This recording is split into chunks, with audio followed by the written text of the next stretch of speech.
Duel Review is brought to you by NexusDigitalComics.com. On today's Duel Review, is this a zombie? I'm RJ. And I'm Nick. Let's get to it.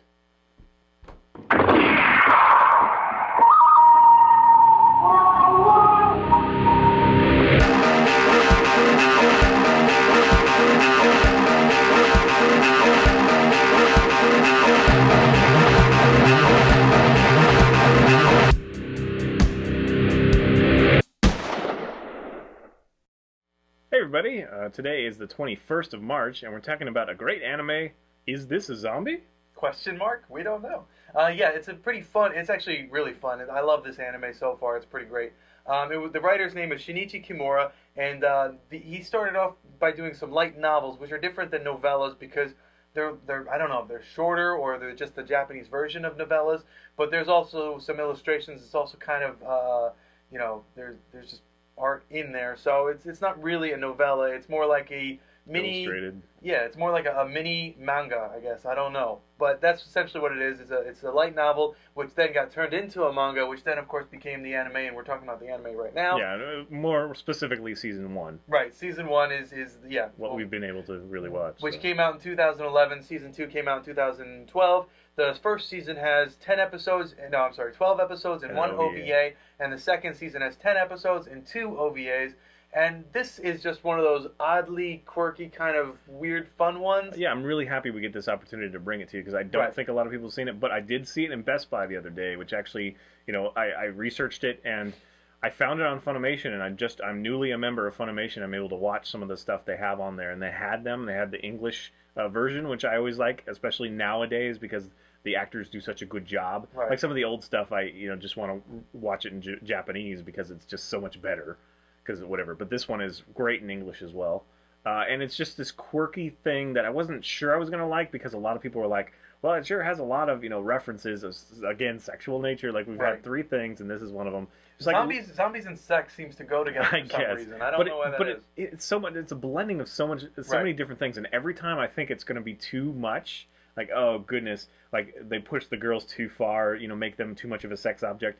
They then turn it on the male, the protagonist. Right.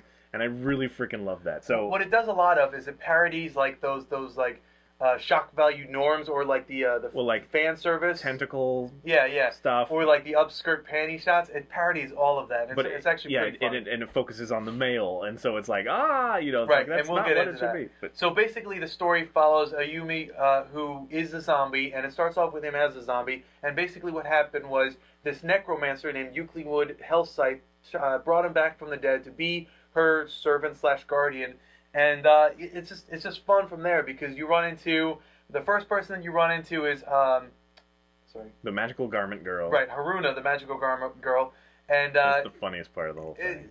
That first episode, just watch the first episode. If you're not laughing, should we give bother. Should we give away what happens there? No, I don't. Okay. Well, I guess it's in the first episode, so yes, I think we should. But it's just too funny that I don't know if I should. Okay, fine. Okay, so we'll try and avoid that fun stuff. We'll just have that again.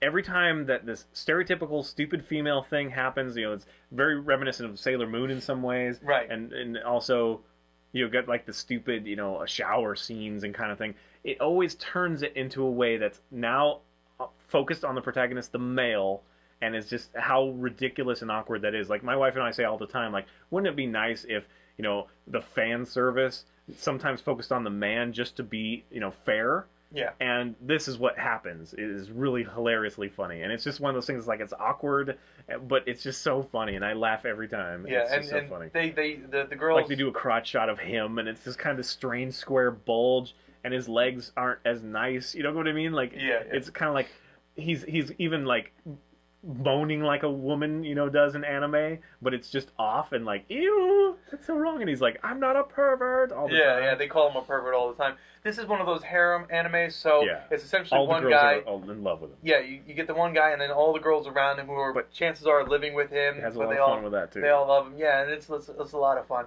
But what's fun about it is also the kind of different things that you get. We've already mentioned the magical garment girls, but there's also vampire ninjas, and there's several tribes of them. And so that's kind of fun. And then you have the the Megalos, who Yeah, are which are like hollows, kind of, for Bleach fans. yeah, they're like Evil manifestations of the underworld, right? And so you get this kind of cross thing happening where you have the magical garment girls fighting the Megalos. You have the vampire ninja clans fighting against themselves. You have Ayumi, the zombie. He's just sitting there trying to work things out, just trying to live his life before it was turned into zombie craziness. And it's just it's just a lot of fun. You have a serial killer that's thrown in there, right. Who killed him initially. So there's a lot of story, even though at its core, the harem anime you mentioned, it's a lot of these like situational animes about relationships in high school and all this stuff. That if you're not aware, if you've only watched like the Basilisks and the Samurai Champloo's of the world, you're not aware that there's this huge, you might not be, that there's this huge anime section that is just all kind of relationship stuff. Right. And so this is the kind that I appreciate, because it has all this fantastic stuff going on and all this lore behind it, but it still has this like, oh, you like him, well, how do I I make him food to make him like me, and whatever. Yeah. But there's always a ulterior motive, or there's some big thing happening, or he's a zombie. She's falling in love with a zombie. And he keeps pushing his own limits, and like he'll be like, I'm no longer a regular human, so I can use 200% of my strength, and then his arm breaks. Yeah, it's like, crap, kind of thing, and the sunlight thing is really great. Anytime he goes in the sunlight, he actually starts looking like a zombie. He like shrivels up, and so he's avoiding the sun all the time. And he's in regular school life, he's just living his life normally. So nobody knows he's a vampire besides the one that are living with him. All these strange girls, which are all like these super powered girls, the vampire ninja, the garment girl, and the necromancer. So yeah, it's just a really fun thing. And I will say that there are some times where I get a little bit just stretching my comfort level, because we have a lot of this interior monologue, because there's a character that does not talk. And so the main protagonist, what's his name? I keep forgetting his name.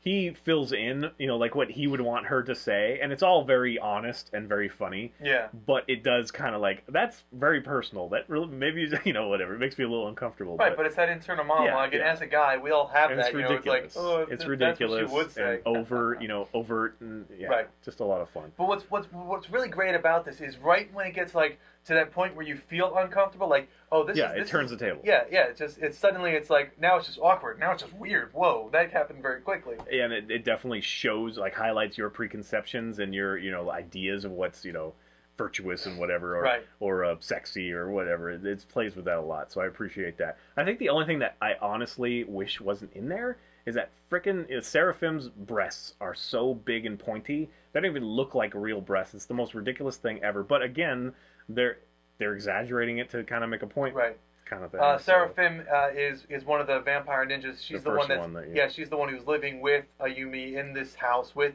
the necromancer's name is Euclid Hellsight, and for short it's just you. So it's Ayuma, you, then you have Haruna, who was the original Garment Girl, and then you have the vampire ninja Seraphim. And they're all kind of living there. Plus, there's this other girl who gets, her name is Maelstrom. She gets kind of thrown in there too. And there's just a lot of fun stuff. Yeah, it's one of those things that we really don't want to spoil any story, because it's such a quirky, odd, fun experience. But remember that you will feel kind of, if you're like us, you will feel kind of uncomfortable, because first of all, Haruna seems very young, and they do kind of every now and then she'll be naked, but it's like one of those things where light's shining on her, so she's more like this kind of white outline of herself. Right, which I appreciate that they don't show nudity, but they obviously when there's a naked character. They do have the stupid shower scene, but it's very short, and it has something to it, so there isn't just fan service. Right. Like one thing we did that I'm remembered of is High School of the Dead, which is just so much fan service that it bothered me,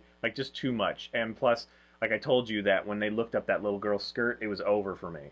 Now this one has a very young character, but she's older than she looks, and you can kind of justify it, and they're not quite as overt.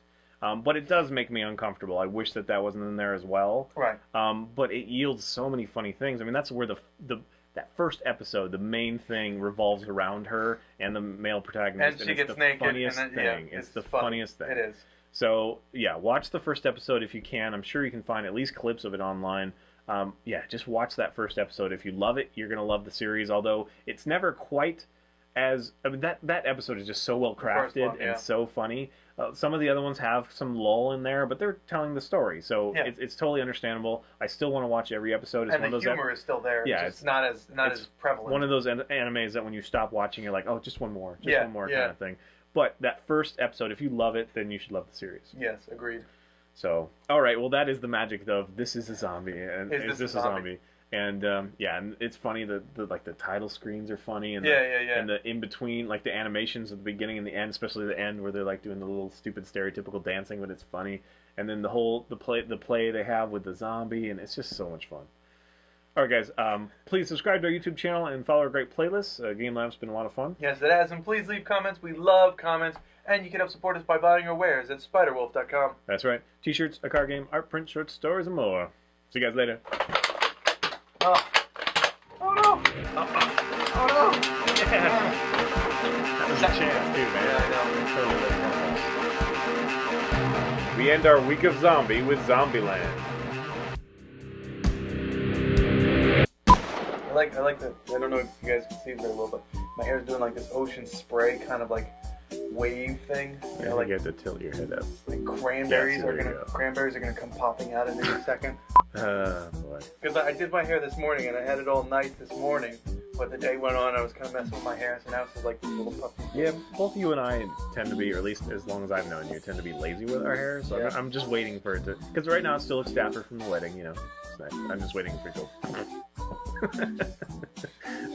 That's why I shaved mine. I was thinking about Mine was shaving. definitely getting. I was thinking about Mine kept shaving all going. of this off, but shaving all of this off. Shaving all your face off. Oh, this hurts so much. But I have to be like the Joker. Oh, that's crazy. Have you guys been following the new 52 Batman? The Death of the cut off Family. face? Yeah, that's pretty good too. We need one of those mouths, those toy mouths. Yeah, we do. Yeah. Jump. Anime is full of all those things. It's like, it's probably commonplace in Japan, but us, it's like, oh, that looks so fun. Yeah. And like the drinks. What are those drinks that we've been drinking lately? They they have this glass ball as a stopper, and like you put this plastic thing down that pushes the glass ball into the bottle, but the bottle has this neck that's choked, and so the bottle sits right here and like it rocks back and forth as you drink. So it's like a rattle, but I can totally see like it requiring man hands. Yeah, it does. Push that Like, ball. I don't know if you guys have seen this or tried this, but you actually have to like have some like Here like, it is. yeah. Look at that. It's crazy because yeah, you push it in and they're like, yeah, man, let the man open that, and then when you drink it, it like rattles. And you're like, yeah, and it's busy. As soon as you open it, like this aura of like if you got the melon just goes everywhere, like melon. Yeah, it would be like a heart and a star and a melon. Man, yeah. Yeah, melon. buddy. And sparkles. Yeah, makes us to open it. Either that or we're just really weak and like Japanese girls have really strong hands, which could be. They might. I don't know. They do a lot of. Don't want to thumb wrestle you. Oh my hand. Yeah. Oh no. Yeah. That was your chance too, man. Yeah, I know. I totally let you have that one. They're right next to each other. Oh, they're touching. It's They so are. cute. They are. Awkward. There are some things about the anime that make me pause and be like, but they always pay off. They're It's like always perverted so funny. reversal. It's like it happens, so you're like, funny. oh no, why are they going that? And then it's like, boom, haha, it's funny. Yeah, because like even if I'm trying to rationalize it, it's not sexist unfairly because it's just as much about the idiot man and turning the tables on his his prejudices or whatever. Yeah. It's just so funny. I don't think I want to watch it with my parents, and I don't think a lot of kids should be watching it. No. But it is hilarious. It is hilarious. So we all know the whole women in tentacle thing. They do that to him, and so the tentacles go under a little bit, and then they're like, ah! Because they get what they're not expecting. And it's one of those things that's like, ew, that's too far, but it's still funny. Yeah, it's just funny. Yeah, they're going to invade whatever, and they found plums. Well, nobody wants to find those plums. Oh man, why can't I ever find my... Plums? That guy's plum smuggling.